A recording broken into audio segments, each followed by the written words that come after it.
This podcast is free, and it's accessible to everyone thanks to support from listeners like you. If you value this show, please consider supporting its production by donating to our home, KUOW. It only takes a minute to give, and you'll be helping to support the production of this podcast. Make a donation at kuow.org or follow the link in the show notes. And thanks! This story that I'm about to tell discusses the painful topic of miscarriage, so please take care. I was visiting my neighbor Kanjin and his family in the cold days of spring a few years back when my eye fell upon an unusual figure on a shelf. The small stone statue was dressed in a red hat and bib and didn't look like a conventional Buddhist statue or deity. I'd never seen anything like it. Kanjin is a Buddhist priest and the head minister of Choyazan Enkyoji, a Nichiren temple. As the head minister for his congregation, he is frequently asked to perform esoteric rituals. They include ceremonies like the kuyo, a ritual for retiring broken sewing needles in a bed of tofu or soft jelly, where they can finally be laid to rest and thanked for their hard work. There are house cleansings and blessings, incense listening, and elaborate Japanese tea ceremonies, which is how we first came into each other's lives. But Jizo, the stone bodhisattva on Kanjin's shelf, was part of a very different ceremony, one that delivered me through one of the darkest, saddest periods of my life.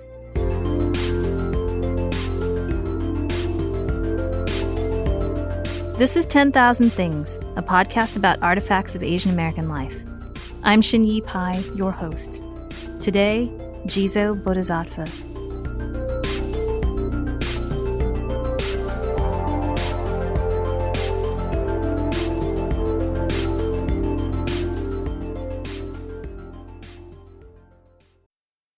I'm Alex Schwartz. I'm Nomi Fry. I'm Vincent Cunningham, and this is Critics at Large, a New Yorker podcast for the culturally curious. Each week, we're going to talk about a big idea that's showing up across the cultural landscape, and we'll trace it through all the mediums we love: books, movies, television, music, art. And I always want to talk about celebrity gossip, too. Of course. We hope you'll join us for new episodes each Thursday. Follow Critics at Large today, wherever you get podcasts.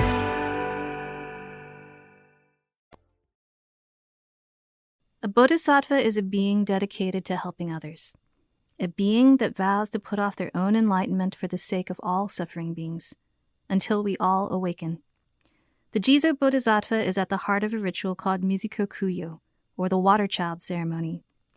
The ritual is invoked when a mother miscarries a child in the womb, or when there is other pregnancy loss like stillbirth or abortion. The ceremony helps the grieving parents find closure, while also soothing the spirit of the unborn child. As Kanjin served me tea in his living room, and I listened to him talk about the need for rituals that allow us to grieve, I let his words penetrate my heart. My first pregnancy had ended in miscarriage, at 10 weeks. We found out on Thanksgiving Day from our doctor's office. Hormone testing had confirmed that my pregnancy had ended. I needed to make immediate plans to deal with the medical side of things. Instead of surgery, I opted to take misoprostol, a medication that ruptures the uterus and induces miscarriage. The nurse said the experience would be like having a heavy period. Anyone who's had a miscarriage will tell you that it's nothing like a period. There's a lot more blood.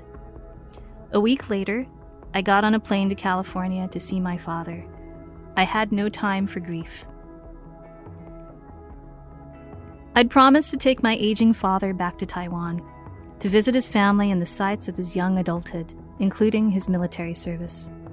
When the miscarriage happened, I couldn't bring myself to cancel the trip, so I accompanied my father back home anyway.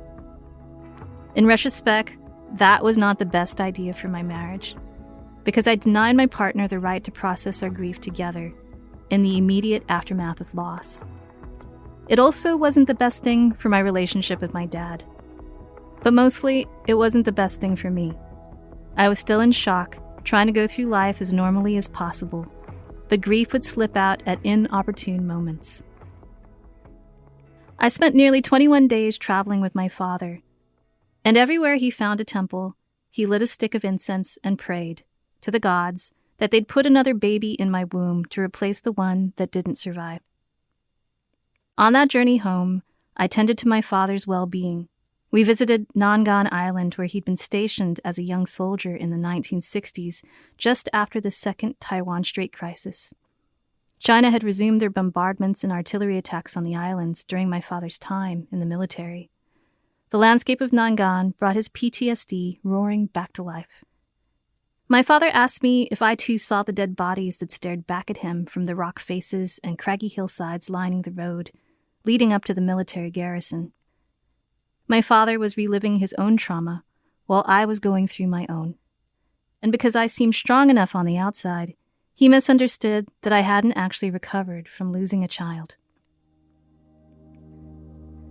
Shortly after I returned to Seattle, I conceived again. Having been pregnant once before, my body knew what it was supposed to do. My father was eager for a grandson and fixated on the future, on what felt positive. And it was like the pain of losing a child became a kind of amnesia for my family, and for my body too, though I still carried that loss psychically. I put what was left of my mental and emotional energy into trying to make it through a healthy pregnancy. I gave birth to my son Tomo in an unmedicated, midwife-assisted home birth 9 months later. But I still hadn't fully grieved the loss of my first child. I tried a lot of things to acknowledge the grief. Therapy, antidepressants, talking to other women who had experienced miscarriage. I even tried a shamanic soul retrieval that I hope would give me information about the baby that couldn't be born. I learned about the Jizo Bodhisattva and the kuyo ceremony from Kanjin more than a year after I had miscarried. It spoke to me deeply, like giving birth to grief itself, looking it in the eye, and letting it go. Magic and metaphor seemed like better medicine than anything I'd tried yet.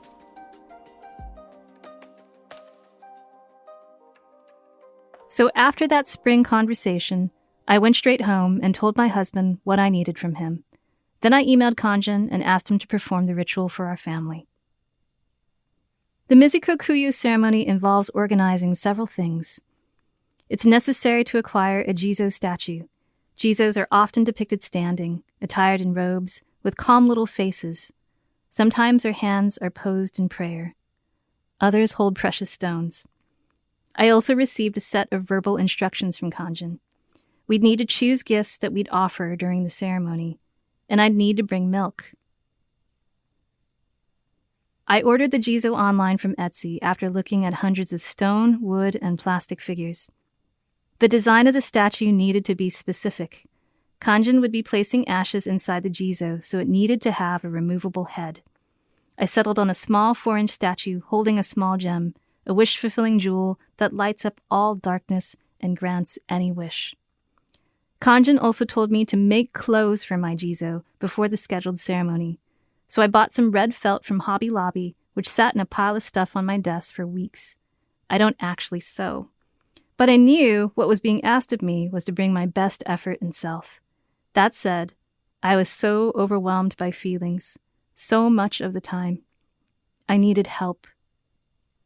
I asked my mother, who was visiting from California.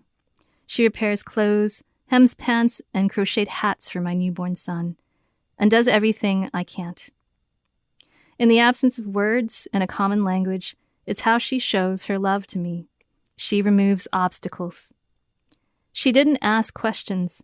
My mom took one look at Jizo and cut enough fabric to sew a hat and cloak with a needle and a handful of stitches. There were other things that we were asked to prepare, but the hardest part was the letters that both my husband and I had to write to our unborn baby.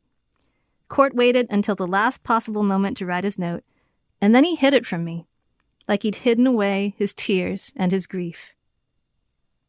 I demanded to see the letter for proof. I needed to know that he'd been as deeply affected by the loss that we refused to talk about. I needed to know that he had loved that child too. But each of us had mourned alone when I chose to go to Taiwan, moved on or not.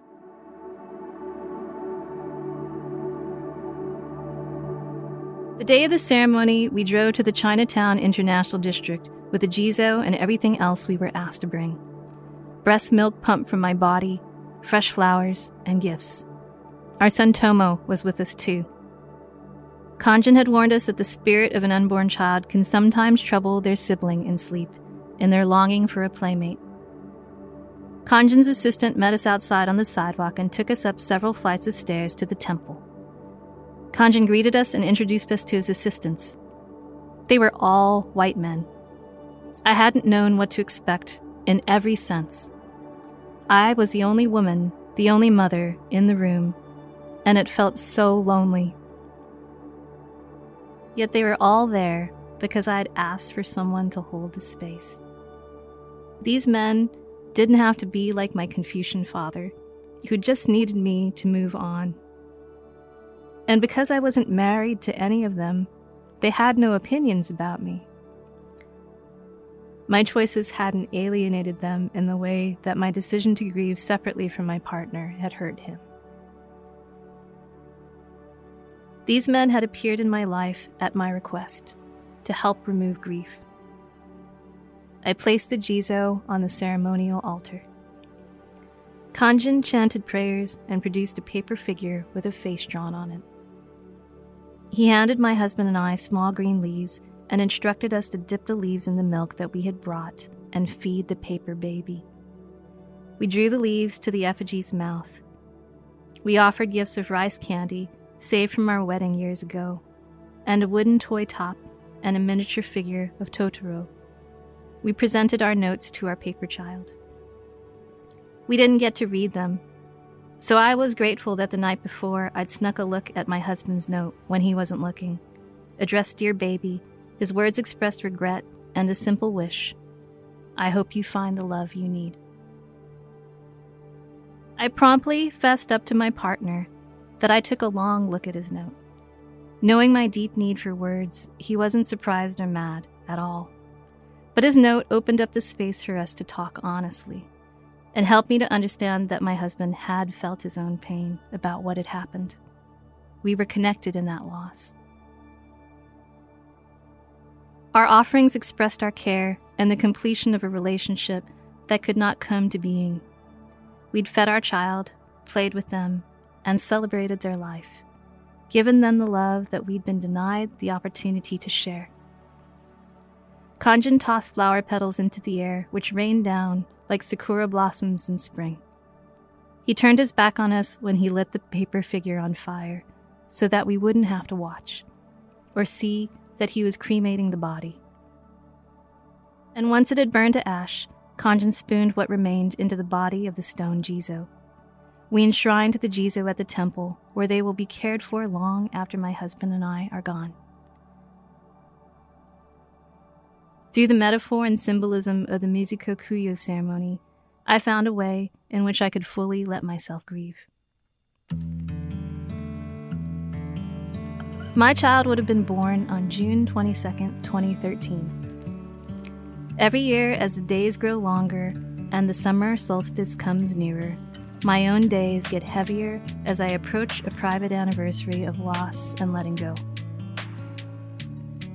I think of the child that was never born, and I think of Jizo holding my child's spirit, giving them the companionship that I could not, in another land where we are all awake and no one is alone, where every wish is fulfilled and we all find the love we need.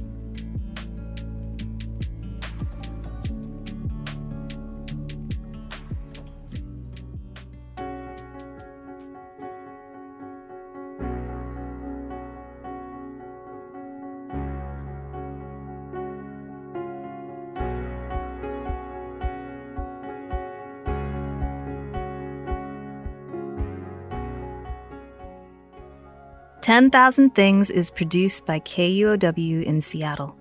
Our host, writer, and creator is me, Shin Yu. Whitney Henry Lester produced this episode. Jim Gates is our editor. The show art is designed by Eason Yang with photography from Riva Keller. Original music by Tomo Nakayama. Our production team includes Michaela Giannotti-Boyle, Hans Twite, and Brendan Sweeney. Special thanks to our community advisory group for providing feedback on this season. Partial funding of 10,000 Things was made possible by the Seattle Office of Arts and Culture Hope Corps Grant, a recovery-funded program of the National Endowment for the Arts, plus support from the Windrose Fund. If you like this podcast, KUOW has a lot more great audio for you. Search KUOW in your podcast app and see what piques your interest. Thanks for listening. Next week's object is a book.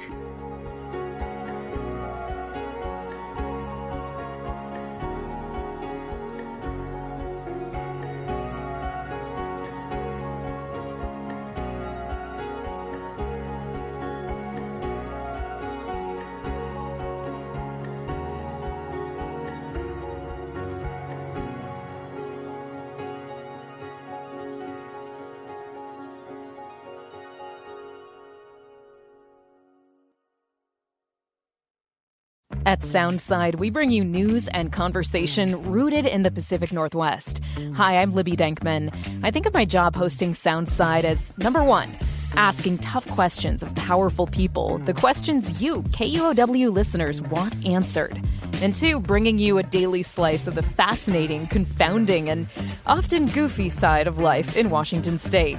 Join me for Soundside at noon and 8 p.m. on KUOW or anytime on the Soundside podcast.